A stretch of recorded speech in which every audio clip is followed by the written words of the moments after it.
सिंहकवचं वक्ष्ये प्रह्लादेनोदितं पुरा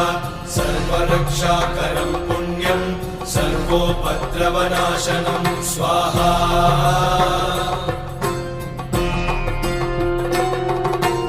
सर्वसम्पत्करं चैव स्वर्गमोक्षप्रदायकं ध्यात्वा नृसिंहं देवेशं हेमसिंहासनस्थितं स्वाहा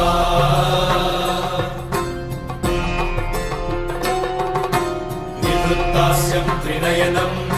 शरदिन्दुसमप्रभं लक्ष्म्यालिङ्गितवामाङ्गं विभूतिविरूपाश्रितं स्वाहा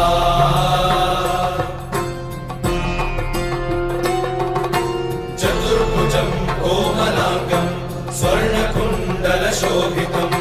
श्रिया सुशोभितोरस्कं